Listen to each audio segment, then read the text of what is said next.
Hello students, मैं doctor Renu Buthra, lecturer chemistry, Rajesh Pilot, government polytechnic college Dausa. आज हम टाइट्रेशन में काम में लिए जाने वाले ग्लास वेयर्स के बारे में पढ़ेंगे। इससे लास्ट लेक्चर में हमने टाइट्रेशन में जो टर्म्स वगैरह यूज होती है उसके बारे में पढ़ा था। तो आज हम टाइट्रेशन में काम में लिए जाने वाले ग्लासवेयर्स के बारे में पढ़ेंगे।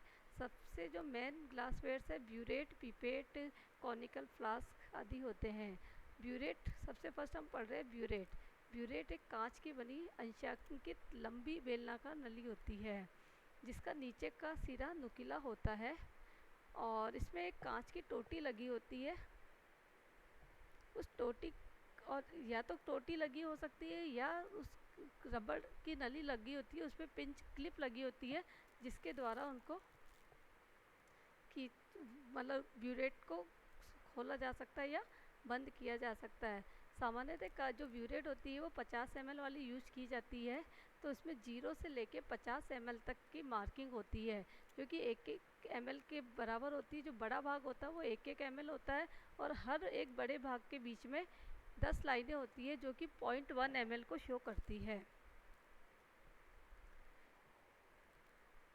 ब्यूरेट का उपयोग करने के निम्न प्रकार किया जाता है। सबसे पहले ब्यूरेट को क्रोमिक एसिड वगैरह से धो लिया जाता है और उसके बाद में उसको डिस्टिल वाटर से धो लिया जाता है और उसके बाद में उस सॉल्यूशन से खंगाला जाता है। उसमें थोड़ा सा वो डाला जाता है जिस सॉल्यूशन को ब्यूरेट में भरना है। और ब्यूरेट को एक बार धोने के बाद उसको ब्यूरेट के स्टैंड पे ब्यूरेट क्लिप की सहायता से लगा दिया जाता है, जैसा चित्र में दिखाया गया है। और ब्यूरेट में जब भी कोई सॉल्यूशन भरा जाता है तो ऊपर एक कीप लगाया जाता है, फनल लगाया जाता है। उस फनल की सहायता से ब्यूरेट में सॉल्यूशन भरा जाता है और जब सॉल्यूशन भरा जाता है तो 0 से ऊपर थोड़ा सा ऊपर तक भर लिया जाता है और फिर बाद में नीचे की टोटी खोल के ब्यूरेट की उसको 0 तक सेट कर लिया जाता है। अब जब ब्यूरेट को काम में ले लिया जाता है, टाइट्रेशन कर ली जाती है, तो ब्यूरेट का सही पाठ्यांक नोट करने के लिए एक तरीका ये होता है कि उसके पीछे की ओर सफ़ेद कागज़ लगा लिया जाता है ताकि वो उसका पाठ्यांक अच्छी तरह से दिख सके। और साथ में ब्यूरेट का पाठ्यांक नोट करते वक्त ये ध्यान रखा जाता है कि जब भी ब्यूरेट का पाठ्यांक नोट करे उसको सीधे सामने से उसके देखा जाना चाहिए, न ऊपर से और नीचे से नहीं देखा जाना चाहिए, नहीं तो रीडिंग लेने में गलती हो जाती है। और ये है कि यदि ब्यूरेट में कलरलेस सॉल्यूशन भरा हुआ है, रंगहीन सॉल्यूशन भरा है, तो उसके नीचे की मेनिस्कस देखी जाती है और यदि कलरफुल रंगीन सॉल्यूशन भरा है तो उसके ऊपर की मेनिस्कस देखी जाती है। दूसरा ग्लासवेयर है जो टाइट्रेशन में यूज होता है, पिपेट।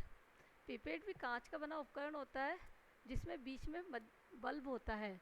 बल्ब के नीचे की नली का सिरा पतला होता है और वो नीचे की नली का सिरा पतला होता है और ऊपरी सिरे को घिस के समतल बना दिया जाता है।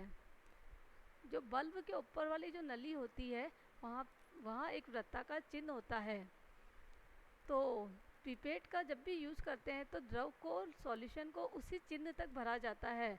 अब यदि किसी पिपेट पे 20 ml लिखा है, इसका मतलब है यदि इस पिपेट में कोई भी सॉल्यूशन उस वृत्ताकार चिन्ह तक भरा हुआ है, उसका वॉल्यूम, उसका आयतन है वो 20 ml होगा।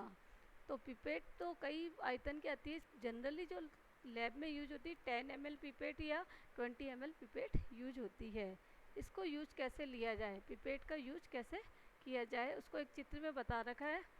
सबसे पहले पिपेट को अच्छी तरह से पानी से साफ़ कर लिया जाता है और उसके बाद जिस भी सॉल्यूशन का आयतन हमको पिपेट से लेना है, उस पिपेट को उसमें जो उसका नुकीला सिरा होता है उस नुकीले सिरे को उस सॉल्यूशन में डाला जाता है और समतल सिरे को मुंह में लेके उसको धीरे धीरे उसको सॉल्यूशन को ऊपर खींचते हैं।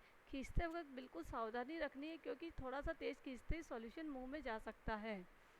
अब उसको धीरे धीरे जब तक खींचते हैं सॉल्यूशन को, जब तक कि जो भी सॉल्यूशन है वो पिपेट के वृत्ताकार चिन्ह से थोड़ा ऊपर ना आ जाए।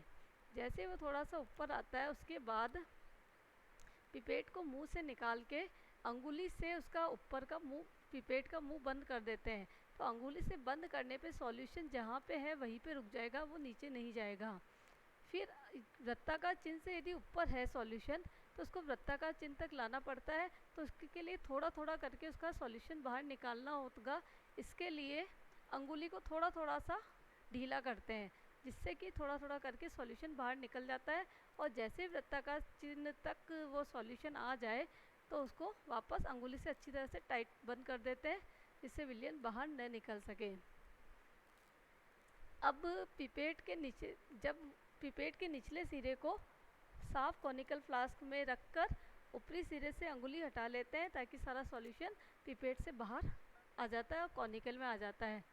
जब भी पिपेट से सॉल्यूशन कॉनिकल में ट्रांसफ़र करते हैं तो उसको फूंक वगैरह नहीं मारनी चाहिए। वो जितना अपने आप आता है उतना ही आता, मतलब उतना ही निकालना चाहिए, उसको फूंक नहीं मारनी चाहिए।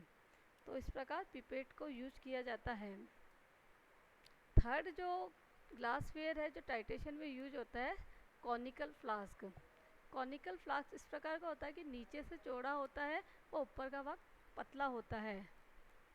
तो इससे और इसको हमेशा टाइटेशन में कॉनिकल फ्लास्क यूज किया जाता है। तो टाइटेशन में यूज होने वाले मुख्य जो ग्लासवेयर्स हो गए, ब्यूरेट है, पिपेट है, कॉनिकल फ्लास्क है। इसके अलावा टाइटेशन में जो दूसरे ग्लासवेयर्स काम आते हैं, एक तो फनल काम में आता है और एक की फनल काम में आता है, बीकर वगैरह काम में आते हैं।